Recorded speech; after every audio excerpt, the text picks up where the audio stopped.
The EU gives the green light for accession negotiations with Ukraine, but failed to approve a vital financial aid package. Palestinians lack access to their basic needs, like drinking water, as conditions in Gaza get worse.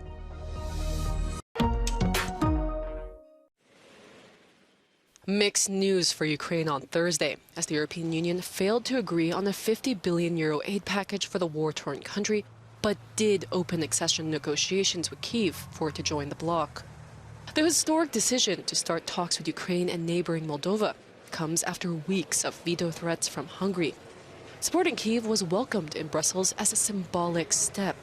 I would like to send a positive and a reassuring signal, because we have tools to guarantee that we are reliable and that the Ukrainians can count on our support. Ukraine's president welcomed the news, but stressed that there would be a long road ahead. Велика робота інтегрувати державу, всі інституції, всі норми, все це до Євросоюзу, але зробимо. Україна вже не раз доводила, на що ми здатні. Буде інше переможне рішення, буде час, коли зможемо відсвяткувати вступ України в ЄС. But the failure to agree on a new financial aid package was also a heavy blow, as Ukraine desperately needs the money to stay afloat. Earlier this week, Zelensky visited Washington in an unsuccessful bid to persuade U.S. lawmakers to approve additional funding. Conditions in Gaza are getting worse. The Palestinian enclave lacks even the most basic needs, drinking water most of all. The Gaza authorities, currently led by Hamas, say there is but 10% of the water that Gazans need to survive. Despite the risks, some people are drinking water from the sea. عشان فيش عندنا مية وعشان الحرب وبرضك بنيجي نعبي من هنا برضك المية هاي مش صحية بس احنا بنضلنا نحاول ان نجيب مية عشان فيش مية. The Israeli offensive, which has been underway since the 7th of October, the day Hamas launched an attack on Israeli territory, has destroyed Gaza's health infrastructure and most of the water wells. Floods in recent days have worsened the situation. UNICEF have warned that children and those seeking shelter on the ground urgently need food, medicines, blankets and warm clothes.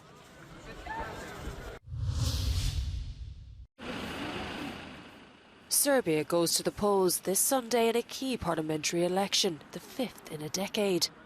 The opposition are challenging the dominance of populist President Aleksandar Vučić and his SNS party. Vučić's government is in hot water after two mass shootings earlier in the year, protests and tensions in neighbouring Kosovo. Initially scheduled for the 30th of April 2026, the 53-year-old called the snap election. He won the 2022 presidential elections with around 60% of the votes. In opposition is the Serbia Against Violence Coalition, or SPN, a union of candidates from 8 different liberal, environmental and pro-European parties.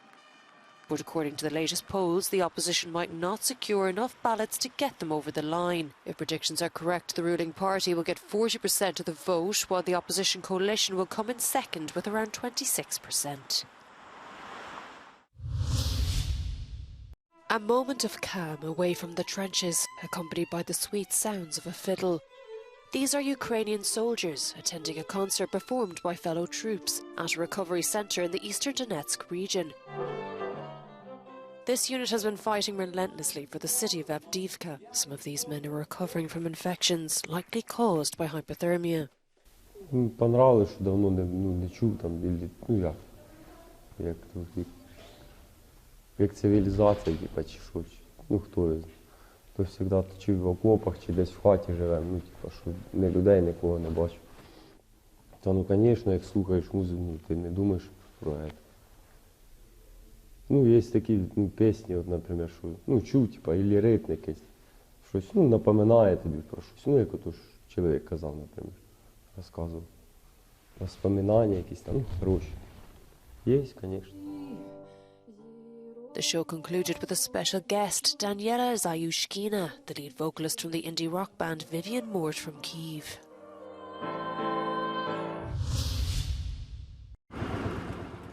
Ukrainian soldiers on the battlefront are finding themselves short of ammunition. The biggest challenge for US President Joe Biden is that he's not getting the money he needs from Congress to continue supporting Ukraine, which is facing dwindling supplies of artillery shells and air defence ammunition.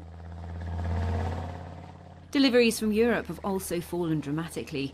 In the Donbass, a military unit leader said that last year they were receiving 3 or 4 times more shells from the EU.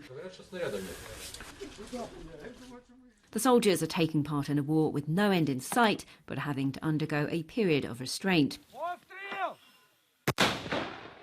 And it's not just international support that worries the Ukrainians.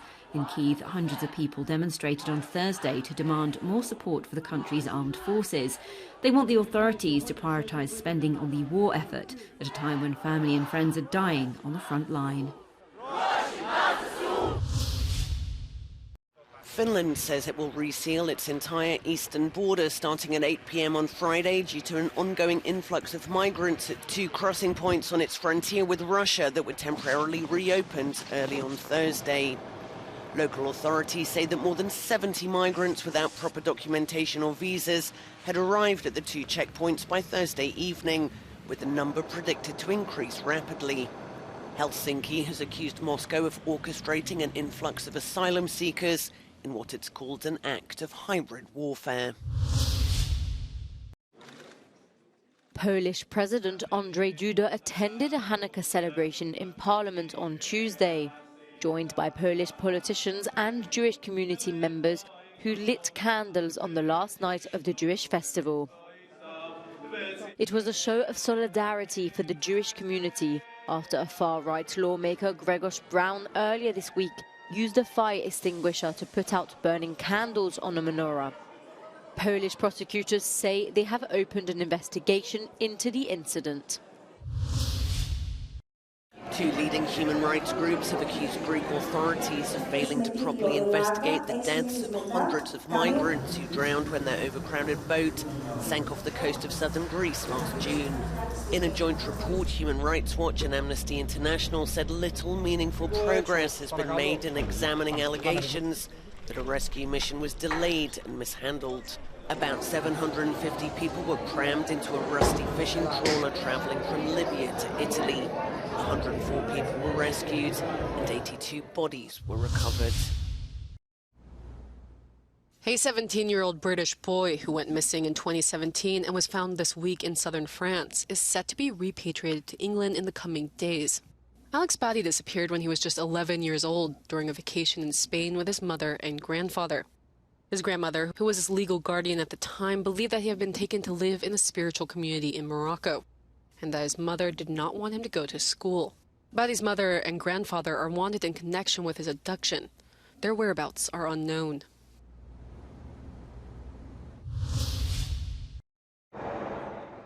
Prince Harry has won his case against the Daily Mirror for hacking his mobile phone.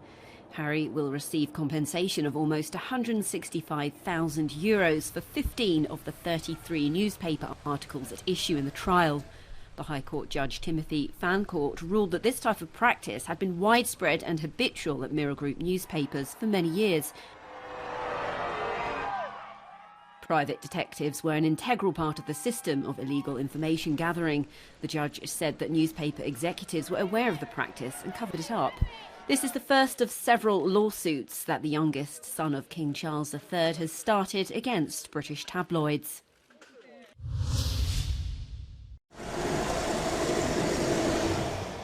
A prison in the French town of Saintes was evacuated on Thursday after rapidly rising water levels in the River Charente triggered flood warnings. 142 inmates were moved to other prisons. Residents of the town were also advised to leave. 5 departments across southwestern France are still under orange flood warnings. Recent heavy rains combined with a very wet September left soil unable to absorb any more water. Yet there is cautious hope that the worst is over. The world beneath Simona Halep's feet crumbled last year when she was found guilty of doping. The 2-time Grand Slam champion has now been banned from tennis for 4 years until 2026, but she's hoping that ruling will soon be reversed by the Court of Arbitration for Sport. The hearing for her case has been set in February after the International Tennis Integrity Agency found she deliberately took performance-enhancing drugs. Halep, however, says that verdict is wrong. It's very clear that it was a contamination.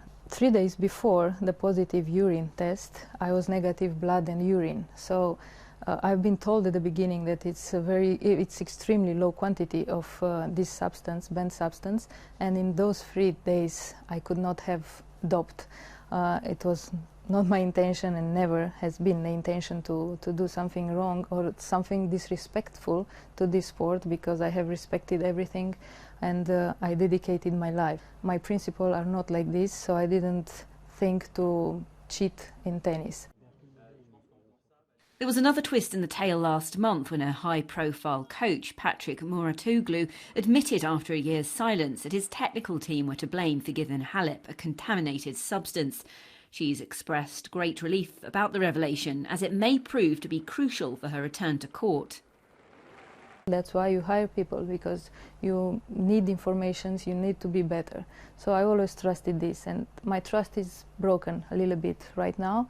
And in the future, I don't know how it's going to be, if I can trust again, and probably I have to learn, because this is my principle in life. If you hire somebody and you work with that person, you have to trust.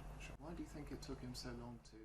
Watch the full interview with Simona Halep on Euronews from 10 o'clock on Friday night.